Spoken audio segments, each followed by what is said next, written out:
नमस्कार। आज बात करेंगे उत्तर प्रदेश चुनाव की। उत्तर प्रदेश चुनाव में ये तय हो गया है कि वैसे ही लोगों को टिकट दिया जाएगा जो चुनाव जीत सकते हैं, और पार्टी ने इंटरनल सर्वे के आधार पे ये तय कर लिया है कि 50 से 60 लोगों की टिकट काटे जाएंगे। उसकी खास वजह यह है कि जो इंटरनल सर्वे में उनके पास रिपोर्ट आई है उसमें कम से कम 20 से 22% ऐसे विधायक हैं जिनका परफॉर्मेंस ठीक नहीं रहा है।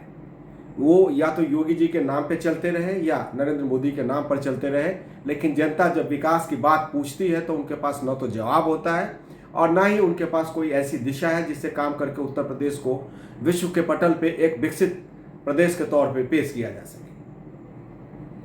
अगर बात माने, जो सूत्र बता रहे हैं कि संघ की, नरेंद्र मोदी की, अमित शाह जी की, और अभी हाल में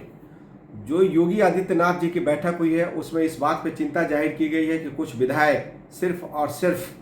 फेसबुक और ट्विटर से अपनी सरकार चलाते रहे हैं और योगी जी और मोदी जी की तारीफ करके लोगों को एक तरीके से बहलाते फुसलाते रहे हैं। इस बार मुद्दा बहुत खास है। खास मुद्दा ये है कि विकास का मुद्दा है। जेन जी की अगर बात करें तो जिस तरीके से आंदोलन किया, वो लोगों पे सड़क पे आके और एक तरीके से युवाओं को बता दिया कि इस सरकार में आपका भविष्य भी किसी भी तरीके से सुरक्षित नहीं है, जिसका नतीजा ये हुआ कि आखिरकार एकमात्र सीट जो बांकेपुर की थी, जहां से नितिन नवीन कभी चुन के आया करते थे और अभी राष्ट्रीय अध्यक्ष है, वो सीट भी हार गए। अब सवाल ये उठता है कि जेनजी के सहारे जिस तरीके से देखा जा रहा है कि अखिलेश यादव पूरी तरीके से यहाँ पे तैयारी कर रहे हैं और लोगों को एक तरीके से उकसाने की तैयारी में है कि इस सरकार ने कुछ काम नहीं किया, युवाओं के लिए इनके पास कोई योजना नहीं है। जिस तरीके से राम मंदिर का मुद्दा है, राम मंदिर में भ्रष्टाचार का मुद्दा है, हिंदू और मुसलमान का मुद्दा है, और दूसरी तरफ जिस तरीके से चंद्रशेखर ने अपने काडर को एक्टिवेट किया है, ऐसे में एक तरीके से चुनाव चतुष्कोणीय होने की संभावना है, जिसमें एक तरफ भारतीय जनता पार्टी, दूसरी तरफ अखिलेश यादव, तीसरी तरफ मायावती और चौथी तरफ चंद्रशेखर रावत। उसके साथ साथ एआईएमएम भी यहाँ पे अपनी किस्मत आजमाएगी। पीछे भी चुनाव लड़ती रही है, इस बार भी चुनाव लड़ाएगी। हो सकता है कि एआईएमएम, चंद्रशेखर रावत और जो छोटी छोटी पार्टियां हैं, तमाम जो फुटकर पार्टियां हैं जिनका बेस कोई बहुत ज़्यादा नहीं है, उनका गठबंधन हो। डिपेंड करता है कि कांग्रेस क्या करेगी। सूत्र ये भी कह रहे हैं कि कांग्रेस पार्टी चाहती है कि अकेले चुनाव लड़के अपना जनाधार बढ़ाया जाए, और जनाधार बढ़ाने के साथ साथ ये सुनिश्चित किया जाए कि उत्तर प्रदेश जैसे बड़े राज्य में कांग्रेस जीवित है और उनकी संख्या कुछ बढ़े ताकि राज्यसभा में वो मजबूत हो। लेकिन फिलहाल ऐसा लगता नहीं है, क्योंकि उनके पास नेतृत्व का संकट है। अजय राय काम अच्छा कर रहे हैं, लेकिन अजय राय के पास सपोर्ट करने के लिए कोई ऐसा व्यक्ति नहीं है जो उनको सपोर्ट करके उनके काडर को जन जन तक पहुँचाए। ऐसे में बात आती है कि फिर बुलडोजर बाबा क्या करेंगे। बुलडोजर बाबा योगी आदित्यनाथ जी, अगर उनकी लोकप्रियता की बात करें तो नरेंद्र मोदी के बाद दूसरे नंबर की लोकप्रियता पूरे देश में है। उत्तर प्रदेश में हर कोई यही कहता है कि सरकार ठीक चल रही है, लेकिन थोड़ा सा और सक्रिय होने की जरूरत है, क्योंकि इंफ्रास्ट्रक्चर की बात करें तो इंफ्रास्ट्रक्चर के तौर पे जो केंद्रीय सरकार ने बहुत सारा काम किया है वो दिख रहा है, योगी सरकार ने भी काम किया है, दिख रहा है। अभी मैं हाल में गया हुआ था गोरखपुर, और वहाँ पे गोरखपुर को जिस तरीके से योगी ने विकसित किया है वो मॉडल पूरे देश में और पूरे उत्तर प्रदेश में लाने की बात है। अभी योगी ने कहा कि जो हमारे पास जुडिशियल कॉम्प्लेक्स है, क्यों ना जुडिशियल कॉम्प्लेक्स बनाया जाए, जिसमें सारे जज, सारे कोर्ट, सारे उनके अधिकारियों को घर दिया जाए, ताकि किसी तरीके से हड़ताल ना हो, बारिश और बरसात में लोगों को आने जाने में दिक्कत ना हो, जो लोग जाके तारीख पे तारीख लेते हैं उनको जाने की जरूरत ना पड़े। तो ऐसे में एक अच्छा फार्मूला दिया है। योगी आदित्यनाथ की अगर बात करें तो योगी आदित्यनाथ ने यह भी कहा है कि जो बिहार में एक मॉडल है, जो वहाँ की महिलाओं को 35% ग्रामीण रोजगार में जिस तरीके से नौकरी दी जाती है, रिजर्व किया जाता है, उसको यहाँ पे लागू किया जाए, जिसमें 10,000 रुपये किसी भी उद्यम को शुरू करने के लिए, उससे आगे अगर आप अच्छा करते हैं तो फिर 20,000 रुपये, फिर 50,000 रुपये, 1 लाख रुपये और 2 लाख रुपये तक आपको ऋण मिलेगा, जिसमें WHO की मदद से आपको अपना रोजगार चलाने की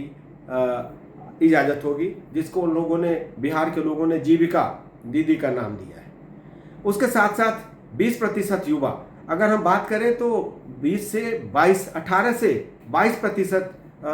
जो लोग हैं वो युवा हैं। अगर उम्र की बात करें तो 18 साल से 29 साल के लोगों की संख्या करीब 22% है। और जो इनके सर्वे में रिपोर्ट आ रही है उसमें ये भी कहा जा रहा है कि कम से कम 60 से 62 ऐसे विधायक हैं जिनको बदले जाने की जरूरत है। यानी 258 सीट में से अगर हम 20% को चेंज करते हैं तो लगभग सीट इतनी ही बचती है जिसमें इनको चेंज करने की जरूरत है। जेएनजी का आंदोलन सड़क पे है, सब जगह आपने देखा कि क्या हुआ। बांकीपुर में उन लोगों ने दिखा दिया, जंतर मंतर पे उन्होंने दिखा दिया, और वो चेंज की बात कर रहे हैं। और चेंज की बात करें भी क्यों नहीं, बहुत सारे लोग ऐसे जो ब्यूरोक्रेटिक बैकग्राउंड के थे, जिन्होंने काम नहीं किया, जिन्होंने सिर्फ इस बात पे नौकरी की कि वो आईपीएस थे, वो आईएएस थे, और रेवेन्यू सर्विस के थे, वो ईडी के थे, उनमें से बहुत सारे लोगों के टिकट काट दिए जाएंगे, क्योंकि लोगों के बीच में उनकी स्वीकार्यता शून्य है। और काम की अगर बात करें तो काम इतना ही किया है कि योगी बाबा का नाम बेचा है और मोदी जी के सपनों को ले जाकर लोगों के बीच में साकार करने की बात की है और उनको सपना दिखाया है।